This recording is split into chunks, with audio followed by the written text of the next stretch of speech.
नमस्कार दोस्तों, स्वागत है आपके अपने चैनल पर।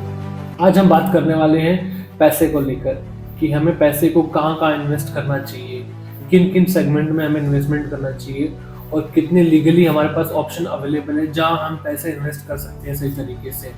आज हम बात करने वाले हैं ऐसे टॉपिक पे जो ना हमें स्कूल में पढ़ाया जाता है, ना ही हमें फैमिली में ये सही सिखाया जाता है कि पैसे को इन्वेस्ट करना चाहिए। ये वीडियो उन लोगों के लिए है जो 24 घंटे अपनी लाइफ में काम करते हैं, 365 दिन हार्डवर्क करते हैं, बट उन्हें ये नहीं पता होता कि पैसे को सही तरीके से कहाँ इन्वेस्टमेंट करना चाहिए ताकि वो इन्फ्लेशन को बीट कर सके और आपके पैसे को बढ़ा सके। कि जब तक आप इन्वेस्ट नहीं करोगे अपने पैसे को तो आप इन्फ्लेशन को बीट नहीं कर सकते।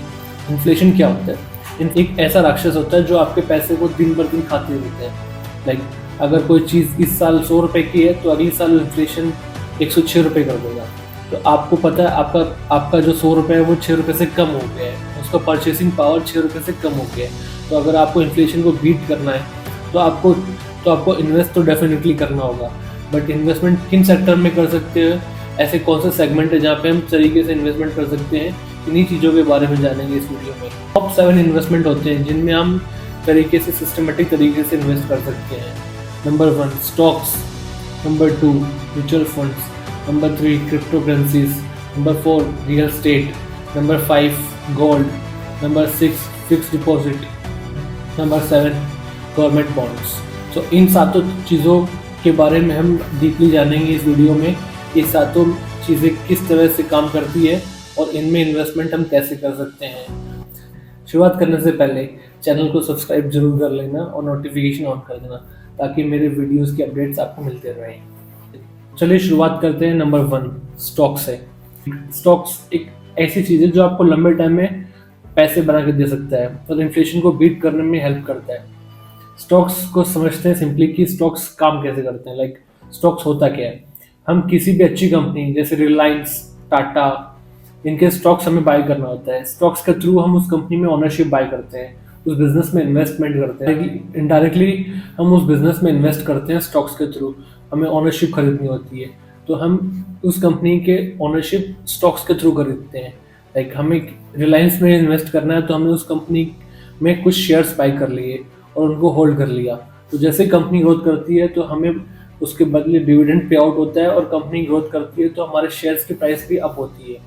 तो उससे बेनिफिट ये होता है कि लॉन्ग रन में जब कंपनी ग्रोथ करती है तो उसका इफेक्ट हमें स्टॉक्स प्राइस में शो होता है। तो अगर आप 5 से 7 साल इन्वेस्ट करते हो स्टॉक्स प्राइसेस में तो उसका बेनिफिट आपको डेफिनेटली ग्रोथ में मिलने वाला है। और स्टॉक्स में इन्वेस्टमेंट करने से कोई लिमिट नहीं है रिटर्न्स की। लाइक अगर मार्केट की सिचुएशन अच्छी रही तो आपको 15 से 20% डेफिनेटली एनुअली लॉन्ग रन में मिल जाए। बट स्टॉक्स में इन्वेस्ट करना हाईली रिस्की होता है। जब तक आपको फंडामेंटली नॉलेज नहीं हो, खुद से रिसर्च नहीं कर सकते, तब डायरेक्टली इन्वेस्टमेंट कभी इन्वेस्ट नहीं करना चाहिए। Number 2 mutual funds. Mutual fund stocks के जैसे ही होता है बट इसको हमें डायरेक्टली इन्वॉल्व नहीं होना पड़ता। ये बड़ी कंपनीज होती, बड़े बड़े बैंकर्स, म्यूचुअल फंड कंपनियां जो हमारे लिए काम करती है। म्यूचुअल फंड में 12 से 15% एनुअल रिटर्न बन सकता है बट इसकी गारंटी कोई नहीं दे सकता कि कितना बनने वाला होता है। हाँ, but mutual fund little bit safe है एज कम्पेयर स्टॉक्स, क्योंकि यहाँ पर हमें हार्डवर्क नहीं करना होता। यहाँ पर हमारे बिहाफ में वो कंपनियाँ रिसर्च करती है, एनालाइज करती है और स्टॉक्स बाय करती है।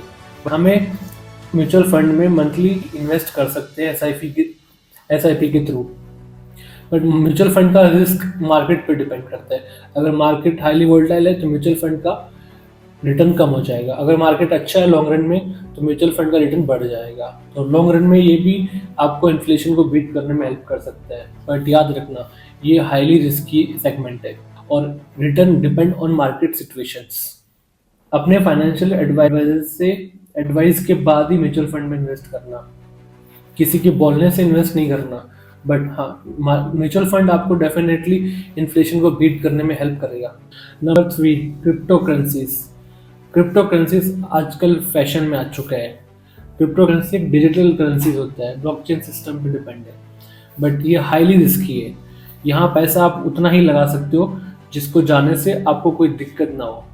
क्रिप्टो करेंसीज में इन्वेस्टमेंट ऐसा है कि अगर आपने 1 रुपये लगाया तो 1000 भी हो सकता है और 1000 रुपये का 1 रुपये हो सकता है। ये टोटली गैम्बलिंग सिस्टम है। यहाँ पर आप पैसा उतना ही लगाओ जिसके लॉस हो जाने से आपकी लाइफ में कोई इम्पैक्ट नहीं हो। तो crypto currencies highly volatile risky assets है, तो जितना कम इसमें इन्वेस्ट करोगे उतना आपकी लाइफ के लिए बेहतर है, उतना आराम से आप सो पाओगे। Number 4, real estate. Real estate in the sense आप रियल एस्टेट में आप प्रॉपर्टीज बाय करते हो। इसमें कॉमर्शियल प्रॉपर्टीज और housing properties. Real estate means आप कॉमर्शियल प्रॉपर्टीज और हाउसिंग प्रॉपर्टीज को बाय कर सकते हो। बट सबसे बड़ी प्रॉब्लम है रियल एस्टेट की कि ये बहुत महंगे होते हैं, क्योंकि आप अगर एक प्रॉपर्टी बाय करना है तो आपको मिनिमम 50-60 लाख रुपए चाहिए। तो एक आम आदमी के पास उतने पैसे इजीली अवेलेबल नहीं होता। और आम आदमी अगर बाय भी करता है प्रॉपर्टी तो इन्वेस्टमेंट के लिए नहीं करता, खुद के रहने के लिए घर ले लेता है, उससे ज़्यादा इन्वेस्टमेंट करने के उसके पास पैसे होते भी नहीं है। तो रियल एस्टेट की प्रॉब्लम ही यही है कि रियल एस्टेट को आप इन्वेस्ट नहीं कर सकते अगर आपके पास बड़ा पैसा नहीं है। छोटे पैसे में आप रियल एस्टेट में इन्वेस्टमेंट नहीं कर सकते।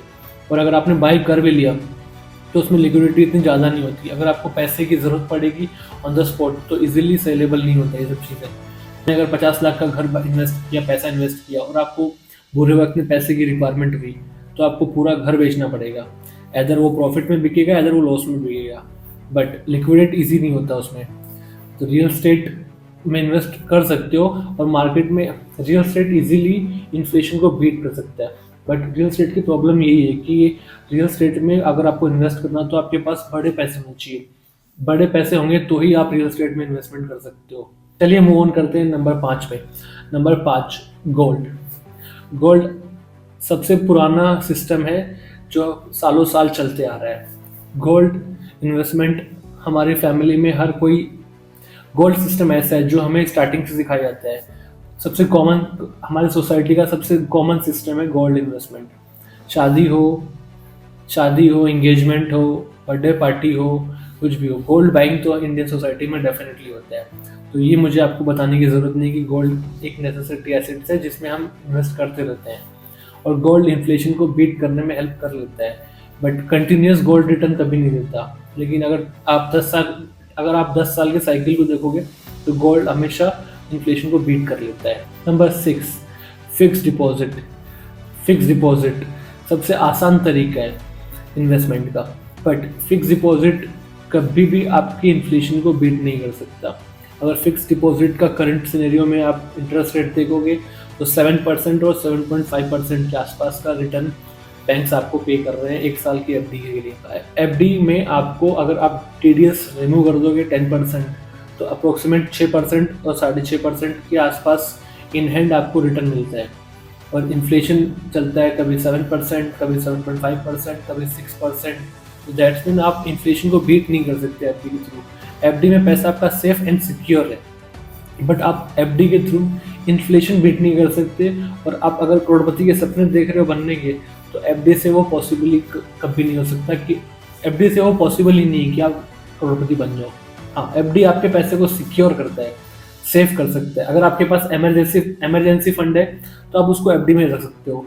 कभी भी आपको ज़रूरत हो तो एफडी को आप ब्रेक करके वो पैसे को यूज़ कर सकते हो। बट ये सपने कभी नहीं देखना कि एफडी से आप रिच बन जाओगे, क्योंकि एफडी आपको इन्फ्लेशन के इक्वल या इन्फ्लेशन से थोड़ा कम इतना ही रिटर्न देने वाला है। एफडी भी एक अच्छा इन्वेस्टमेंट है, बट उनके लिए जो इमरजेंसी फंड रखते हैं या सिर्फ इन्फ्लेशन बीट करना, उनके लिए सही है। बट अगर इन्फ्लेशन को बीट करना है तो एफडी को इग्नोर करना। Last, government bonds. Government bonds सबसे मोस्ट सिक्योर एंड सबसे सही तरीका इन्वेस्टमेंट का। अगर आपको थोड़ा सा इन्फ्लेशन बीट करके थोड़ा सा अच्छा रिटर्न मिल जाए तो क्या बुराई है। गवर्नमेंट बॉन्ड्स आपको 8 से 10% का रिटर्न दे देते हैं। अच्छे बॉन्ड्स आपको 8%, 9%, 10% दे देते हैं। तो अगर आप इन्फ्लेशन को अगर माइनस भी कर लोगे तो 2 से 3% का ग्रोथ आपका पैसा 2 से 3% आपका पैसा ग्रोथ कर रहा है। और गवर्नमेंट बॉन्ड सबसे सिक्योर होते हैं, सेफ एंड सिक्योर है। गवर्नमेंट बॉन्ड्स में जितना सिक्योर है उतना पैसा कहीं नहीं है। और गवर्नमेंट बॉन्ड्स में सबसे सेफ एंड सिक्योर है और यहाँ पर 8 से 10% रिटर्न बन जाता है। तो अगर आपको इन्फ्लेशन को बीट करना है तो बॉन्ड एक अच्छा ऑप्शन है जहाँ पे आप इन्फ्लेशन को बीट कर सकते हो, क्योंकि इन्फ्लेशन 6% है और आपको अगर 10% का रिटर्न, 9% का रिटर्न बन रहा है तो आप डेफिनेटली एक अच्छा ऑप्शन है इन्वेस्टमेंट के लिए। मेरा पर्सनल ओपिनियन रहेगा, अगर आप एक नॉर्मल एम्प्लॉय हो या एक मिडिल क्लास फैमिली से बिलोंग करते हो तो आपको इन सातों में से एक चीज़ को इग्नोर करना है, क्रिप्टो करेंसीज। वो बिल्कुल आपके लिए नहीं है, क्योंकि आपके पास एक्स्ट्रा पैसा नहीं है। ये उन्हीं क्रिप्टो करेंसीज उनके लिए होता है जिसके पास एक्स्ट्रा पैसा होता है।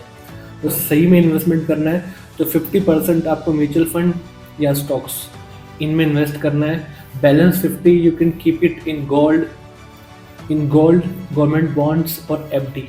एफडी तो डेफिनेटली आपको रखना है, क्योंकि एफडी आपको आपके बुरे वक्त में काम आती है। तो आपको एटलीस्ट 15 to 20% एफडी में रखना है एज ए इमरजेंसी फंड। कभी भी आपका बुरा वक्त आए, क्योंकि बुरा वक्त आपसे पूछ के नहीं आता, तो बुरा वक्त जब भी आता है तो उसके लिए आपके पास इमरजेंसी फंड डेफिनेटली होना चाहिए। तो वो होता है एफडी, फिक्स डिपॉजिट। तो एटलीस्ट आप उतने पैसे फिक्स डिपॉजिट में सेफ एंड सिक्योर रखो जो आपके बुरे वक्त में आपको हेल्प कर सके। ये बुरे वक्त का साथी एफडी होता है। तो हमेशा एफडी रखो डेफिनेटली। अगर आपको मेरा ये वीडियो पसंद आया तो please do subscribe my channel, notification on कर देना ताकि आपको मेरे हर वीडियो का अपडेट्स मिलता रहे। आपका सपोर्ट बहुत वैल्यूएबल है।